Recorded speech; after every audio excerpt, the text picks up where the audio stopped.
Dans cette vidéo, je vais te donner 5 sujets originaux et détaillés de grand oral de mathématiques. C'est d'ailleurs un de ces 5 sujets qui m'a permis d'avoir 20 sur 20 au grand oral en terminale. Alors si t'es en terminale et que tu galères à trouver le sujet parfait pour ton grand oral, reste bien jusqu'à la fin de cette vidéo. Avant de continuer sur le sujet de grand oral qui m'a permis d'avoir 20 sur 20, j'en profite pour dire qu'on organise des stages de mathématiques pour les lycéens et les 3e pendant les vacances scolaires. Ça se passe à Paris dans le 17e arrondissement avec des professeurs issus des plus grandes écoles comme Polytechnique, Centrale, Dauphine et plein d'autres encore. T'as toutes les infos en description si ça t'intéresse. On commence avec un sujet qui a humilié des professeurs de mathématiques dans le monde entier. Ce problème, c'est le paradoxe de Monty Hall. Imagine que tu participes à un jeu télévisé. Devant toi, t'as 3 portes. Derrière l'une d'entre elles se trouve une voiture et derrière les 2 autres se trouvent des chèvres. On cherche évidemment à choisir la porte qui mène vers la voiture, même si certains préfèrent les portes qui mènent vers les chèvres. Supposons par exemple que tu choisisses la porte numéro 1. Le présentateur, qui lui sait où est la chèvre, va ouvrir une des 2 autres portes, la numéro 2 ou la numéro 3, et va te montrer une chèvre. Et il va te demander, est-ce que tu veux changer de porte ? Je te pose la question toi, qu'est-ce que tu ferais? Est-ce que tu changerais de porte? La quasi-totalité des gens répondront qu'on a une chance sur 2 si on change de porte, soit c'était dans ma porte, soit c'était dans la porte restante. Une chance sur 2. Par conséquent, la plupart vont garder leur choix initial, alors qu'en réalité, si tu fais les calculs, tu vas voir que tu as 2 tiers de chances de gagner si tu changes de porte et 1 tiers de chance de gagner si tu restes sur la porte où tu es. Conclusion, il faut que tu changes de porte. Donc là, tu te dis que c'est un peu bizarre, tu comprends pas trop et tout, donc on va essayer d'en donner une preuve. Première méthode, on va utiliser le dénombrement exhaustif. On va donc lister tous les scénarios possibles et voir s'ils mènent à une voiture ou à une chèvre. Pour la position de la voiture, c'est le plus probable, elle peut être derrière la porte numéro 1, 2 ou 3. Dans chacun des cas, on va faire l'arbre de décision et on va regarder ce qui se passe si tu changes de porte ou si tu restes de porte une fois que le présentateur t'a montré une porte avec une chèvre. Résultat, sur 9 scénarios totaux, changer te fait gagner dans 6 cas, rester te fait gagner dans 3 cas. Ce qui donne bien 6 neuvièmes égale 2 tiers de chance de gagner si tu changes et 3 neuvièmes de chance de gagner si tu restes sur la porte initiale. Deuxième méthode un peu plus sophistiquée, le théorème de Bayes. C'est un théorème que tu utilises tout le temps en probabilité et que tu vas pouvoir réutiliser dans ce grand oral là. L'idée, c'est que la probabilité que la voiture soit derrière ta porte initiale ne change pas lorsque le présentateur ouvre une autre porte. Elle reste donc à 1 tiers, tandis que l'autre, mécaniquement, va monter à 2 tiers. Et le théorème de Bayes, justement, va te permettre de formaliser ce que je viens de dire. Je te laisse essayer de le faire et me dire si tu y arrives en commentaire. Et si tu veux aller encore plus loin pour bluffer le jury, tu peux généraliser à n égale 100 portes. Le joueur choisit une porte, tandis que le présentateur va en ouvrir 98 autres. Il en restera donc une qui n'a jamais été ouverte et tu devras choisir de changer ou non. Là, ça paraît clair, il faut aller sur l'autre porte. Tu peux même calculer que la probabilité de gagner en allant sur l'autre porte, elle est de 99 sur 100. Et là, tu mets en évidence que le problème avec n égale 100, c'est exactement le même que le problème avec n égale 3. C'est juste que ton cerveau, il a un biais parce que n égale 3, c'est un petit nombre, alors que n égale 100, c'est évident, ça saute aux yeux. Ce sujet, il ne s'arrête pas qu'aux maths, ce qui le rend extrêmement pertinent pour un sujet de grand oral. Tu peux poser des vraies questions de fond comme pourquoi notre cerveau ne cesse de se tromper sur ce genre de problème. C'est le biais d'équiprobabilité. On a tendance à croire que 2 résultats possibles ont la même probabilité. Et ce biais-là ne concerne évidemment pas que les jeux télévisés. Il est aussi présent dans de grandes études statistiques, des diagnostics médicaux ou encore des prévisions financières. Dans votre grand oral, vous pouvez très bien appliquer ce paradoxe à des problèmes plus concrets comme ceux que je viens de décrire, la médecine, la finance et d'autres. En second, on va aborder un sujet qui est probablement le plus visuellement impressionnant de ce top 5. Tout commence avec une question totalement absurde. En 1967, le mathématicien Benoît Mandelbrot publie un article au titre provocateur. Quelle est la longueur des côtes de la Grande-Bretagne? Et la réponse est assez déstabilisante. Ça dépend de l'échelle à laquelle on mesure. Plus on mesure finement, plus cette longueur des côtes tend vers l'infini. En fait, les côtes britanniques, c'est pas des lignes droites. Elles sont découpées irrégulières avec des baies, des caps, des rochers, etc., etc. Donc typiquement, si j'utilise une règle de 100 km, je vais gommer tout un tas d'irrégularités. Et donc la longueur sera plus faible. Par contre, si j'utilise une règle de 10 mètres, là je vais rentrer dans les criques, etc. Donc la longueur va augmenter. Et si j'utilise une règle de 10 cm,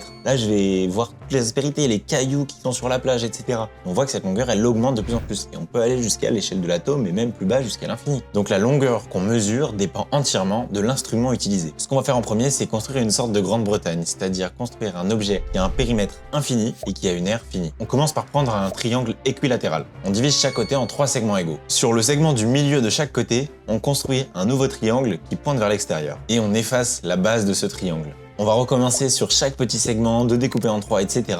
Et on va tout doucement avoir ce qu'on appelle le flocon de Van Koch. qui ressemble vachement à un flocon de neige. À chaque étape, le périmètre est multiplié par 4 tiers. Donc après n étapes, si vous êtes le god des maths, vous devinez que le périmètre est égal à 4 tiers puissance n fois le périmètre initial du triangle. Quand n tend vers plus l'infini, ce périmètre-là, il tend vers plus l'infini. Pourtant, l'aire du flocon, elle va converger vers une limite finie. Donc grâce au flocon de Von Koch, tu vas pouvoir retourner un peu le cerveau de ton correcteur en lui montrant qu'il existe des formes mathématiques qui ont un périmètre infini et une aire finie. Bref, il sera beaucoup plus à même à t'écouter car c'est un sujet qu'on ne voit que très rarement au grand oral. Ensuite, tu vas pouvoir parler de dimension fractale. En fait, en géométrie classique, une ligne, elle est de dimension 1, un plan, c'est de dimension 2, et évidemment, un truc en 3D, ça va être de dimension 3. Mais comment on va pouvoir classer un objet trop complexe qui n'est ni une ligne, ni un plan, comme par exemple la Grande-Bretagne? Eh bien, le mathématicien Mandelbrot, justement, il propose une solution qui est la dimension fractale. C'est donc une dimension non entière, donc 1, quelque chose, qui représente à quel point la figure est découpée. Plus les côtes vont être abruptes, etc., plus la dimension fractale va s'approcher de 2, et plus c'est lisse, plus on va s'approcher de 1 de la ligne. Par exemple, pour le flocon de Von Koch, la dimension est environ égale à 1,26. Et si on reprend notre exemple de la Grande-Bretagne tout à l'heure, c'est environ 1,25. Et pour les côtes norvégiennes qui sont un peu plus découpées grâce au fjord, la dimension est supérieure ou égale à 1,5. Tu vas pouvoir encore ouvrir le sujet en parlant de la nature et son amour pour les fractales. Par exemple, les branchies de tes poumons qui se divisent de plus en plus en alvéoles et qui permettent au final d'avoir une surface en contact avec l'air d'environ 70 mètres carrés, dans un volume d'à peine 2 litres. Les racines des arbres, les fougères, les cristaux de givre, bref, les fractales sont littéralement de partout dans la nature. Pour le grand oral, ce sujet, il a littéralement tout ce qu'il faut. On a des paradoxes saisissants, des calculs assez simples avec des suites géométriques et des limites, des images spectaculaires à montrer et une légère ouverture philosophique sur les fractales dans la nature. Le troisième sujet me tient particulièrement à cœur car c'est celui que j'ai présenté au grand oral et qui m'a surtout permis d'avoir 20 sur 20. Ça part d'un besoin super simple, calculer des racines carrées. Je me suis donc demandé comment obtenir rapidement et sans calculatrice, sinon c'est de la triche, les 10 premières décimales de racine de 2. Je suis tombé sur une méthode que les mathématiciens grecs utilisaient eux-mêmes, la méthode d'Héron. Et derrière son apparente simplicité, se cache l'un des algorithmes les plus puissants que le programme de terminale te permet de traiter. L'idée centrale, c'est de dire que racine de 2, c'est la longueur d'un côté d'un carré d'aire 2. Si on a un carré dont le côté est racine de 2, eh bien son aire, c'est bien racine de 2 fois racine de 2 qui est égal à 2. On va partir d'une approximation grossière de racine de 2, x égale 2. Et on va construire un rectangle de longueur x égale 2 et de largeur 2 sur x. Ce qui nous donne l'aire de ce rectangle, c'est donc x fois 2 sur x qui est bien égal à 2. Ce rectangle a donc la bonne aire, mais c'est pas encore le carré que l'on souhaite. Ce qu'on va faire, c'est qu'on va construire un nouveau rectangle dont la longueur est égale à la moyenne de la longueur et de la largeur du rectangle précédent. Ici, ça nous donnerait un rectangle de longueur x plus 2 sur x, le tout divisé par 2. Et on va répéter le processus. Si on le formalise mathématiquement, ça revient à construire la suite des longueurs, définie par x0 égale 2 et xn plus 1 égale xn plus 2 sur xn, le tout divisé par 2. Si on calcule les premiers termes, on obtient évidemment x0 égale 2, x1 égale 1,5, x2 égale 1,4166, x3 égale 1,4142 1356. Si on compare à la vraie valeur de racine de 2, en fait, x3 a déjà 8 décimales de correct. Donc notre suite, elle converge extrêmement vite vers la bonne valeur de racine de 2. Pour démontrer que cette suite converge vers racine de 2, il y a 2 étapes. On va d'abord démontrer que xn est tout le temps plus grande ou égale à racine de 2. Pour ça, tu vas pouvoir procéder par récurrence en étudiant une certaine fonction. Ensuite, tu vas montrer que la suite xn est décroissante, encore une fois en faisant une étude de fonction. La suite est donc décroissante minorée par racine de 2, donc en vertu du théorème de la limite monotone, L converge vers une limite que l'on notera L. Par continuité, on a L est égal à L plus 2 sur L, le tout divisé par 2. Et si on résout cette équation, on obtient L carré égale 2, donc L est égal à racine de 2 vu que L est positive. Donc notre suite de longueur converge bien vers racine de 2. Avant que je continue, si tu veux voir tous les détails de mon grand oral, écris-moi en commentaire et je t'enverrai tout ça. On va ensuite se demander à quel point cette suite converge vite vers racine de 2. Car le but c'est toujours de trouver les décimales de racine de 2 le plus rapidement possible. On va donc poser En qui est égal à xn moins racine de 2, qui est donc l'erreur à l'étape n commise par la suite xn. Je laisse faire les calculs, mais globalement tu vas pouvoir obtenir que En plus 1 est plus petit ou égal à En au carré, le tout divisé par 2 racine de 2. Ça nous dit qu'à chaque étape, l'erreur elle est mise au carré. C'est ce qu'on appelle la convergence quadratique et concrètement, si à l'étape n on a k décimales de racine de 2 qui sont justes, alors à l'étape n plus 1 on en aura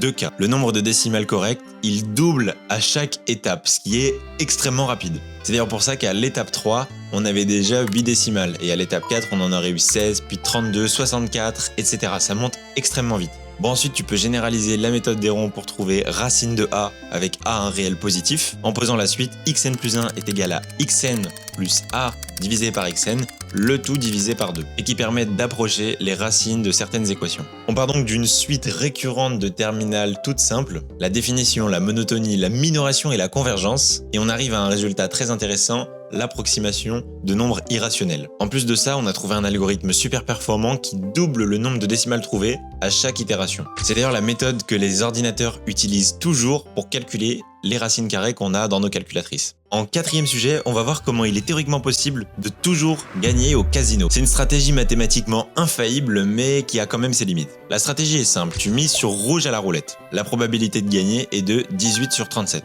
Si tu gagnes, tu remportes la mise, et si tu perds, tu doubles ta mise au prochain tour. En gros, à chaque série de pertes, le premier gain récupère tout. On peut d'ailleurs le prouver facilement. Si tu perds n fois et que tu gagnes au n plus 1e tour, tu as misé 1, plus 2, plus 3, plus 4, plus jusqu'à 2 puissance n, ce qui est égal, avec la formule de la somme géométrique, à 2 puissance n plus 1 moins 1. Bilan, le casino te donne 2 puissance n et te rend tes 2 puissance n, ce qui fait 2 puissance n plus 1, et tu avais misé 2 puissance n plus 1 moins 1, ce qui fait 2 puissance n plus 1 moins 2 puissance n plus 1 plus 1, ce qui donne 1. Donc tu gagnes toujours 1 euro par cycle, quelle que soit la longueur du cycle. La stratégie paraît infaillible et je trouve qu'elle est un peu trop belle. C'est à se demander pourquoi les casinos autoriseraient une telle stratégie. On va regarder ça de plus près, mathématiquement parlant. Donc les mises, elles forment une suite géométrique de raison 2 et de premier terme 1. On a 1, 2, puis 4, puis 8, 64, 128, 256, etc. Et la probabilité de perdre 10 fois d'affilée, elle est égale à 19 sur 37, le tout puissance 10 car on perd 10 fois d'affilée, ce qui donne environ 0,12%. Ça paraît extrêmement faible. Et dans ce cas, il faudrait miser 2 puissance 10 est égal à 1024 € pour récupérer la mise au 11e tour.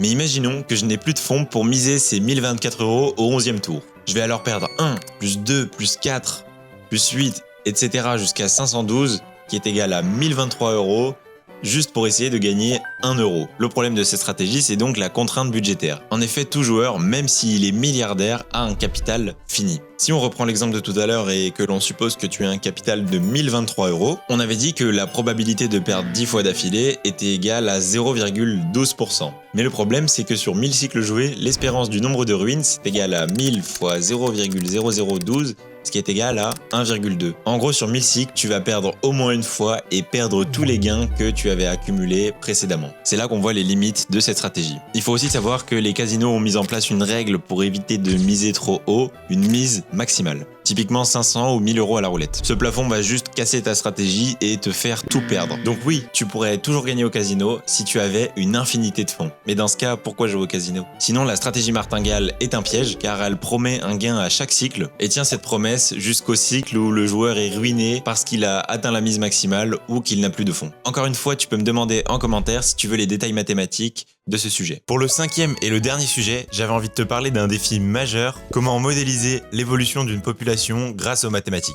On entend souvent parler d'une croissance exponentielle pour les populations mondiales ou encore les pandémies, mais le problème c'est que mathématiquement une exponentielle, eh bien ça tend vers plus l'infini, et la population ne va pas tendre vers plus l'infini, la Terre étant un objet fini, on ne peut pas avoir une infinité de personnes sur Terre. Donc je vais te présenter un modèle qui permet de prédire lorsque la population croît et lorsqu'elle va plutôt s'effondrer. Pour cela on va utiliser des équations différentielles, un truc que le jury de grand oral ne voit jamais et donc tu te démarqueras naturellement. On va noter y de t, la population à un instant t. Et dans un premier temps, on peut penser à l'équation y' égale a fois y, ce qui signifie que la variation de la population y' est proportionnelle à la population. C'est assez logique de penser ça tout simplement, plus il y a de population, plus cette population va pouvoir faire des enfants, et plus cette population va augmenter, c'est exponentiel. Sauf que comme on l'a dit précédemment, ce modèle n'est pas viable car il tend vers plus l'infini. Et c'est pour ça qu'on va plutôt utiliser un second modèle, y' égale a fois y facteur de 1 moins y sur k, avec a le taux de croissance intrinsèque et k la capacité de charge de la Terre. C'est-à-dire le nombre maximum d'individus que notre écosystème peut supporter en termes de nourriture, de place. Ici on a une équation non linéaire que tu ne dois pas savoir résoudre au lycée, et c'est pour ça qu'on va faire un changement de variable, z égale 1 sur y.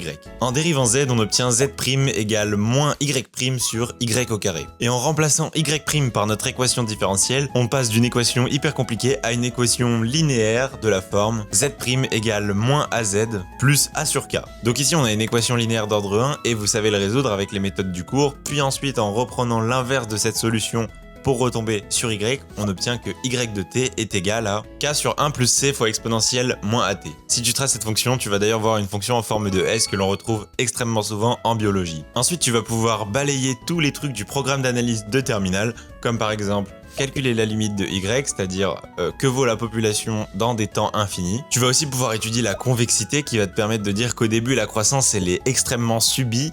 On a une croissance qui va être convexe et ensuite, on arrive à un certain palier où ça devient concave. Et tout doucement, on converge vers une certaine limite car la population sature. Tu peux aussi montrer les autres nombreuses applications de ce modèle. Par exemple, il est utilisé pour la réintroduction de populations de loups dans les parcs nationaux, ou encore pour prévoir l'évolution d'une forêt, ou même modéliser la saturation d'un marché en économie. Bref, c'est un sujet qui montre que tu ne fais pas que réciter ton cours, mais tu touches à des équations différentielles, tu fais des changements de variables, tu étudies des limites, de la convexité, bref, tu utilises toutes les notions du programme de terminale à ton avantage. Encore une fois, tu peux me demander plus d'informations en commentaire sur ce sujet, je te répondrai volontiers. D'ailleurs, on organise des stages intensifs de mathématiques pour les lycéens pendant les vacances scolaires et les grandes vacances d'été. On a déjà accompagné plus de 400 élèves à booster leur moyenne pour préparer leur dossier Parcoursup. Ça se passe à Paris ou en visioconférence et tu as toutes les informations dans la description si tu veux en savoir plus.